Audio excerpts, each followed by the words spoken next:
அன்புள்ளம் கொண்ட அம்மாவுக்கு மகள் எழுதும் கடிதம்.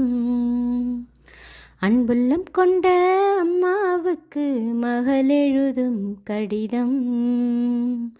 ஏதோ நானும் இருக்கிறேன், உருப்படியா படிக்கிறேன். ஏதோ நானும் இருக்கிறேன், உருப்படியா படிக்கிறேன். யாரும் இல்லா நமக்கு நீ எப்படி இருப்பன்னு நினைக்கிற? யாரும் இல்லா நமக்கு நீ எப்படி இருப்பன்னு நினைக்கிற?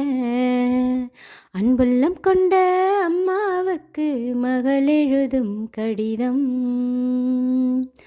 பள்ளிக்கூடம் சேர்க்கணுன்னு பாத்திரத்தை வித்தீங்களே, பள்ளிக்கூடம் சேர்க்கணுன்னு பாத்திரத்தை வித்தீங்களே, எந்த பானையில் சமைக்கிறேன்னு எழு